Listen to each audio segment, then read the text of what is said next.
Hi. Move slightly to the side. Back. Like moving too much. Okay, I think that's good. Move over more. No, you're good. My name's Grace. I'm Anna's twin sister, and I'm the director of Titanic for Dummies. You Yeah. can really see the yellow in your eyes right now. Okay. And like your bags and stuff. Okay, good to know. Same to you. Well, I know that. Chopped! I didn't say that. Okay. This is noticeable. Continue. Oh, when did you first see Titanic? I was 14. No, you were 12. No, we were You 14. were 12. We were 14. It was 7th grade. We were 12. We were 14. No, Grace, because it was when Kara got married, because I picked my dress that looks like Rose, and we were 13 when she got married. We were in 7th grade. It was when Kara got married. She got married when we were 13. Okay, we saw it on our 13th birthday. Okay. And I picked the dress. You might have just picked it because you've seen it in media. No. I remember I was sitting on the couch with Mommy, and all the windows were open. It was warm out, and she was like, okay, we have to pick a dress for Kara's wedding, and I wanted a dress that looked like Rose's dress. And Okay. we were 12. Okay, we were 12. We were a teenager. It was St. Patrick's Day. Maybe we were 12. 6th grade? Yeah, it was when Kara got married, because then Aileen got married in 8th grade. I'm in 7th grade. Then maybe Aileen got married No, Aileen got married in 8th grade. But Kara had been married. We would have been 13 in 7th grade, right? No, 14. We would have turned 14. I know we were 12, because it was when Kara got married. Okay. Regardless. You stop playing with that. You can hear it on. We were teenagers. It was St. Patrick's Day. And yeah, we put it on at like 4 in the morning. Or I think we must have started like at midnight and finished at like 4 in the morning. Or later. Because we were bored. Like Anna said, we would just kind of, whenever we were at my aunt's house, because we were there a lot, stop playing with the period. I apologize. Whenever we were at my aunt's house, period, we would just watch a bunch of movies because they had a nice TV and a nice basement. So we were like, well, we've never seen Titanic, so we put on Titanic. And it was like everything just made sense. I loved it the minute I saw it. I've loved it ever since. You'll never stop loving it. And I'll never stop loving it, yeah. And even if it doesn't make sense anymore. Yeah, I just thought it was like nothing I'd ever seen before. I also didn't really have an affinity for blockbusters either as a kid. Like Anna said, I didn't see Star Wars until I was 16. And I wasn't really into Spielberg. He just kind of missed me. There was just something about his style that I found like saccharine in a way that I thought was bad in a way that Titanic and Cameron aren't. In a way, I don't know how to explain that other than... What's the difference between saccharine and sentimental? Yeah, I think Spielberg to me was saccharine, Cameron is sentimental. And I think those are two separate things, and that's what worked for me about Cameron and Titanic. It was sentimental. So I missed a lot of the major, like, big movies you're supposed to see when you're a kid. Like, I didn't see... I saw Jaws. But again, like, I liked it. It wasn't like... I don't know, something about it just didn't click with me. And like I said, I'd never seen Star Wars. And I had a weird film education, which started when I was 12. We both just got super into movies after seeing Hugo. I think we were like 10. I know for me, I was like 10 when I started watching. Okay, the semantics. We were like... No, it's not. Yes, it is. We were young. We were in our, like, very early tweens, yeah. And we became kind of obsessed with movies. I did after I saw Hugo by Martin Scorsese, which was kind of the point of that movie, was to inspire a love of film and children. It worked. And then after that, we started just, like, binging content online about movies, like top 10 lists, like best movies ever made, you know, why this movie's good, like why the script works, why the cinematography works. So but because of that, since it was so internet heavy, it was like a lot of like Kubrick and Scorsese, who I loved all those people, and you know, like Tarantino, who I don't like, but like, you know, it's Kubrick, Scorsese, Nolan, who I also don't like, but Kubrick and Scorsese I love. So it was this very masculine. I didn't know, like, tangent on product inclusive. I didn't know, like, women directors were a thing until I was, like, 14. Yeah. But anyways, it was this very, like, masculine boys club movies, which nothing really wrong with that. I mean, I have film bro taste now. but my film education was very, like, classic, like, the greats of cinema. Like American cinema? The greats of American cinema, yeah. But Titanic missed me because I don't know why I never saw it. I think it was one of those things in my head of, like, well, it's just the big, like, the sink ships movie. The sink ships movie? The sink ships movie? The ship sinks. Thank you, Anna. I would have kept that in not known. The ship sinks movie, and I was like, all right, whatever. And I think there was a femininity applied to it that I felt insecure about. Yeah. Because so much of my film education at that point had been very male dominated, and Titanic was, like, a woman's movie. And I think I remember, like, Nostalgia Critic and all them being like, "Ooh, it's for girls," like, you know what I mean? I was like, oh, maybe I don't want to be seen that way. Because I love movies, but I don't want to be seen as a girl who loves movies. I want to be a person who loves movies. Yeah. And I thought the way to distance myself from being a girl who loves movies was to get really into, you know, men directing. So I didn't see Titanic, and I didn't see a lot of, like, feminine, like, leaning or made by women movies. Anyways, just as a context. So we just started watching, like, greatest movies of all times, like, as much as we could. I mean, we just come home and watch movies all day. And, like, we did at my aunt's house, we just put on a movie, whatever. So we're like, well, we've never seen Titanic, and yeah, it just opened my eyes to what movies can be. Just, like, huge and sweeping and, like I said, feminine in a way that's not ashamed of being feminine. It just is. And it takes women and women's issues seriously in a way I'd never seen a movie do before, and also not talk down to me as a woman. I mean, people forget this. Rose is 17. Yeah. I didn't clock that until I was past 17, and I was like, oh my god. Like, I was 20, I was like, when I saw it in theaters when I was 20, I was like, oh my god, she was 17 this entire time. And it's a movie that takes that seriously, and I just never seen it, and while also being a good movie, not just, like, pandering to women, if that makes sense, or just being, like, condescending because it's for women. I mean, Titanic is for everybody, it's a great movie, but it is, like, there's a femininity to it, or association with it. It's a melodrama, which mainly is a woman's genre historically, like, melodramas are, like, a woman's genre. You know, like, Mildred Pierce, Stella Dallas, those are all, like, women films. But to see, like, a pop art melodrama was really eye-opening to me. I just didn't think you could necessarily do that. And it was just, like, I don't know, it was just this big anomaly in my life. I just didn't think movies were made that way, and I didn't think they could be dramatic and sexy and scary and depressing. Like, it was just all these things, and it was just, it completely expanded my mind of what movies can actually be. They don't just have to be, you know, dude movies, if that makes sense. You know, they can be multifaceted. And it's still, I mean, I love melodramas. Melodramas is, like, one of my favorite genres now because of that movie. It was like everything was in the movie. It's just it's like everything is Titanic, and that's what I love about it. And that it takes it seriously. I hate irony. This is such an irony fucking poison world, and to see this movie that just... Which came out, like, at peak. And it came out in the 90s, like, postmodern, like, oh, what, you know, grunge, whatever. And to see this movie, like, guns a-blazing, like, heart on its sleeve, just, like, so earnest about, like, love and romance and death and horror. It's so honest about those things. And I didn't think that was really a virtue at the time, and now I realize it is, and I think I realize it's a virtue because of that movie. But now I'm going to talk about the women thing, because I say this all the time, it's the movie that made me a feminist, because, like, I didn't consider the treatment of women until I saw it in my face in Titanic, like, seeing Rose be pushed around and told what to do, and physically harmed, you know, having tables thrown around her, and manhandled, and, you know, whatever.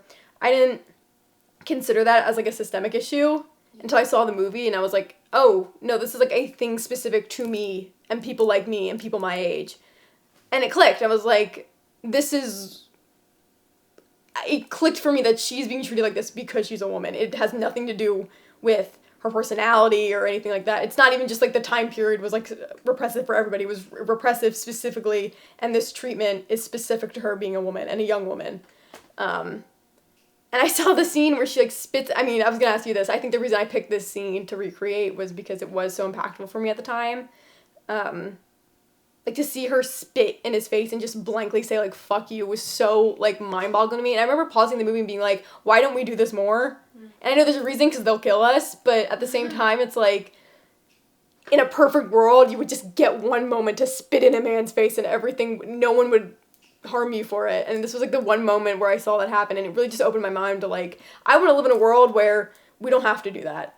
I don't have to spit in a man's face to get them to stop, if that, and then most people won't stop harassing you, but to get the point across.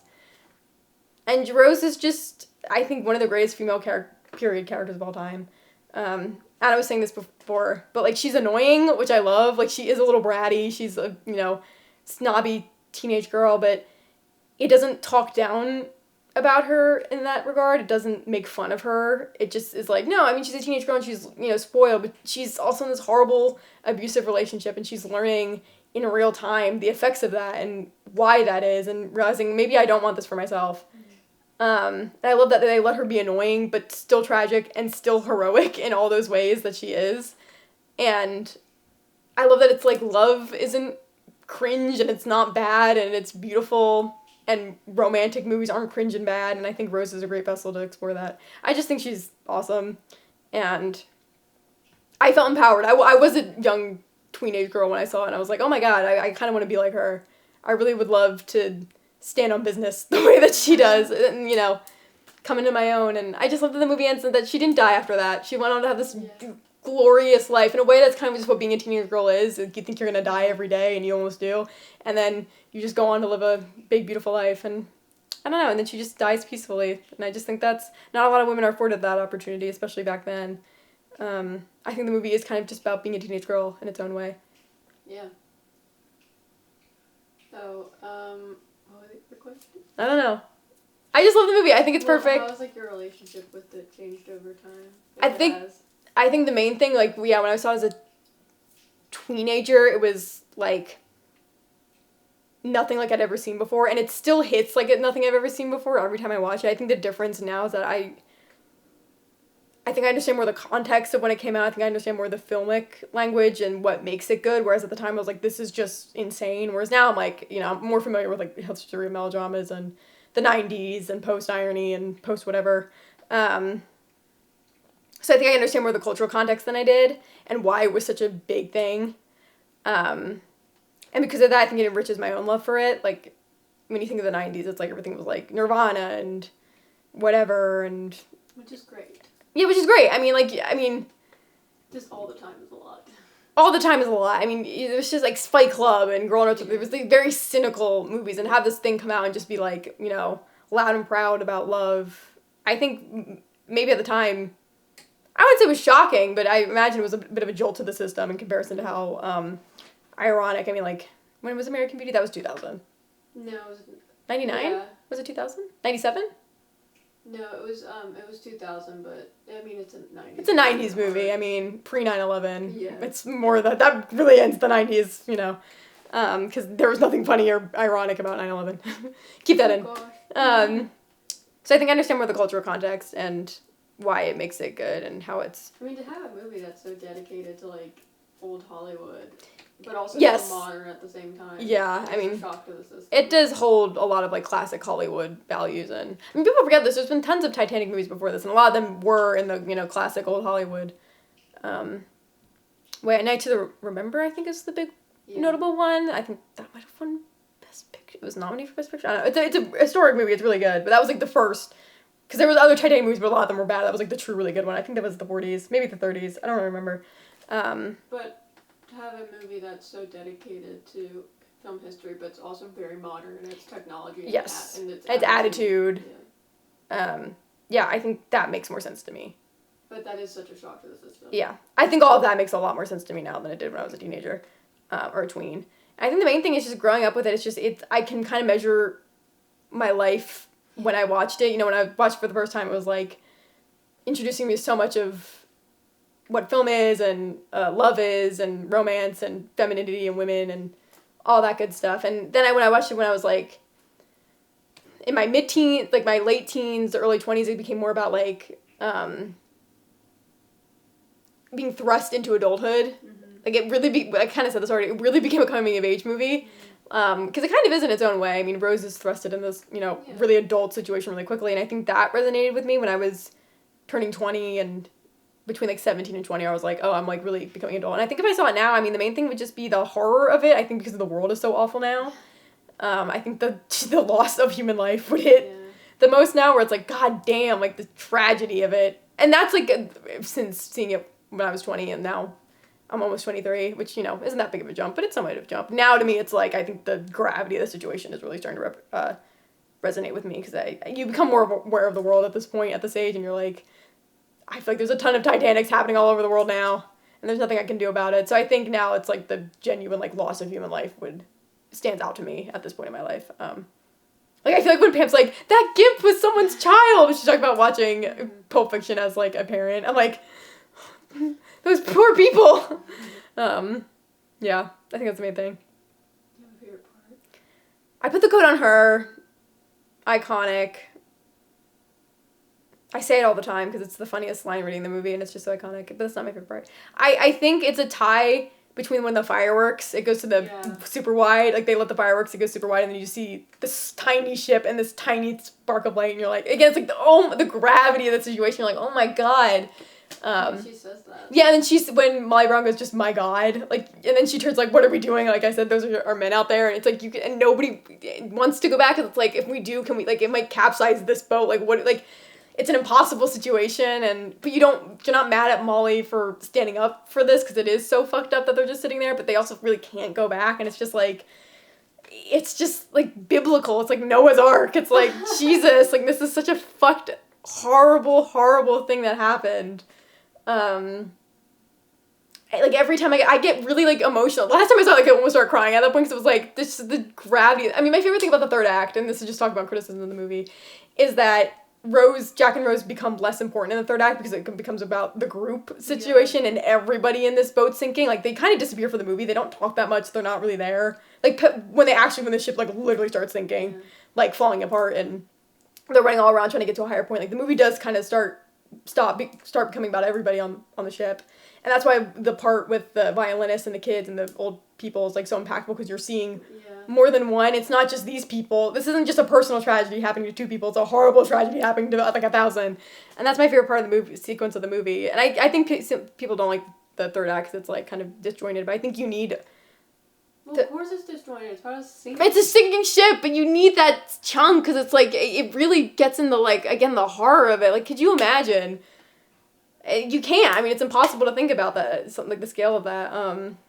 So I think that, like, chunk right when the ship really, like, they're gonna die is like when they're praying, like the priest at the top, and they're silent, just moving that. There's this moment where Rose is just looking around, and she's not even, like, crying. She's not even reacting. She's just, like, taking it in, and it hits me every time, because it's like, you can't even, like, even if it's happening, you can't even think to comprehend what's actually happening, and it's just, you just have to be like, I don't know. That always gets me. It's just like, it's so powerful. Yeah, but I think that whole sequence when the boat, like, literally is, like, collapsing is just, it's my favorite part. And yeah, I think the third act, just all of it, which is weird because people really kind of jump out of the third act, but I think it's the best part of the movie. Okay, I want to talk about the, like, videos we made. Yeah. Well, we were freaky little precocious children, and... Us precocious. Do we give precocious vibes? I'm just saying, like... Be honest! Do we seem like precocious children as adults? Yeah. Yeah, we had this thing when we were tweens and into, like, my early teens. Like, 11 to 10 to 15, 11 to 14-ish. Me... Anna, and then our best friend Aislinn, who probably should have been in this, but she's, you know, not sequestered to rural Pennsylvania right now for college, so it was just kind of hard to get her in touch. But we had this, I don't know, we did this thing when we were kids where we would make parody trailers for things we hated. Yeah. Because we had we liked a lot of, like, normal teenage things. I mean, we liked a lot of normal teenage things. We loved, like, American Girl dolls. We loved One Direction, like The Hunger Games, Harry Potter, dance. All three of us were dancers. We were big dancers. We loved, like, Dance Moms.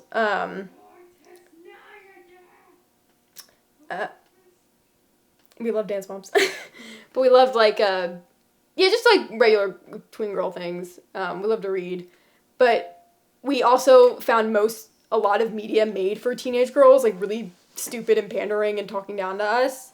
And a lot of media made for kids we thought was beneath us, honestly. We just thought it was beneath us for no other reason than we just thought we were smarter than that. And, like, most teenage girls are, to be fair. I think teenage and teenage girls are some of the smartest people on planet Earth, and people just don't think that because they're teenage girls. But we were probably too intelligent for our good, and we did think media like that was genuinely below our intelligence level. So to cope with that, we would just make weird parody trailers. Like, we did, it was like this her name was Alexia, and it was this parody of, like, Disney Channel original movies about, like, pulling yourself up by your bootstraps and beating the odds of becoming, like, super successful. And it was about this girl who was, like, horribly bullied in high school, and then she posts, like, a singing video online, and it blows up, and she becomes this, like, huge celebrity. And it was this trailer making fun of, like, these overly, like saccharine, like, you can do it, babe, like, girl boss movies, because we thought they were so fucking stupid. Like, in hindsight, it probably was making fun of Radio Rebel specifically. I think it might have been Radio Rebel in specific, honestly, because we hated that movie so much, but we just thought it was bad and stupid. So we made that, and there was, like, a part 2 where, like, she descends into, like, drug abuse and goes to rehab. It was, like, really dark. That one, I think she tries to kill herself, or, like... No, I don't know if it ever got that dark, but definitely, like, I remember, like, her fans, she goes to rehab, like, I remember that. Like, turn on her. Yeah. She gets canceled. She gets canceled, yeah. And then, like... Goes to rehab. I think I was her manager. Yeah. You were Alexia. We had this, like, horrible red wig that we put you in. And then I think I was her manager, and it was just, like, I got really dark. I just remember we made a sequel to it. There was that one. There was definitely not The Goonies, which was, like, a parody of, in, like, the mid to late 2010s, there was so much 80s nostalgia, which we thought was really annoying, because we thought none of them were nearly as good as the 80s. I mean, we love, like, Adventures in Babysitting, and they remade the original, and then they remade it, and we hated it, because it was so weird and not funny. I think we also had, like, an affinity for the original It, and right. It was, like, so self-serious. Yeah. And, like, Stranger Things, which we love Stranger Things, but again, we did kind of, we watched Stranger Things because we love Heathers. Yeah. Like, that's why I started watching Stranger Things, because I loved Heathers, and I was like, oh, Winona Ryder's in it. Like, I didn't watch it because of the kids. But we found 80s nostalgia really annoying, because we thought most of the media it was, like, pastiching or taking from was way better than the product. Is pastiching a word? Can you make it a verb? I don't even think that's the right use of the word pastiche. It might be. It was a pastiche of the stuff from the 80s. Yeah, or like a you know. A simulacrum. A simulacrum, yeah, who knows. But we thought a lot of the media inspired by the 80s was not nearly as good as the 80s itself, and then there were, like, the direct remakes that were, like, genuinely bad, like, you know, Adventures of Babysitting. I think we even maybe thought Jumanji was like that too, to be honest. But, so we remade Definitely Not the Goonies, which was, like, the parody of these, like, that are all just doing the same thing and doing it poorly. So we're like, it's not the Goonies, it's different than the Goonies, but it's, like, a worse version of the Goonies. So we did Definitely Not the Goonies. And then there was a Hunger Games one where we had Death by Apple. I remember somebody died by an apple, which we just thought was the funniest thing ever, because it was like, I mean, we loved the Hunger Games. It was like the Hunger Games, but stupid. It wasn't even a parody. We just thought it would be funny to do, like, a stupid version of the Hunger Games where, like, people die in these really stupid ways. Or I think it was even, like, a parody of, like, Divergent, like, stuff that was also obviously taking... Probably, yeah, a combination. From the Hunger Games, like, just doing a version of the Hunger Games we thought was stupid, because, like, there were versions of the Hunger Games that were stupid out there. Yeah, I'll try to find the Death by Apple clip. I think A's still has it. Yeah. But yeah, it was just for love of the game. We just thought we were funny, and we wanted to make things that would make us laugh, and we loved to create, and we loved movies so much. Like, we just had this reverence for movies, and we wanted to make fun of movies we didn't like because we had a reverence for the good stuff. Because we did think it was, like, insulting our intelligence, and that bothered us more than anything else. So... yeah, we did it because it was fun. We made this Christmas one. It was, like, a parody of, like, in the mid-2010s to, like, late aughts, there was, like, this point where, like, there was this genre of, like, a family under one roof at Christmas time. It was, like, what was it? Love the Coopers. Yeah. even like the Family Stone, which was way earlier than that, but like that kind of vibe where it's like we're a family and we're all kooky and we're under our roof. We made one of those because like we kept getting I think it was like Love the Coopers. We kept getting a trailer for. Yeah. We kept getting a trailer for like this is so annoying. We have to make a parody of it. So there was one like that. I love that we were talking about how much we hate irony poisoning. We were, ironic kids. We were really ironic kids, yeah. But we made one of that. Yeah, we did that. So they're talking out there. I'm gonna stop recording for a second. Yeah.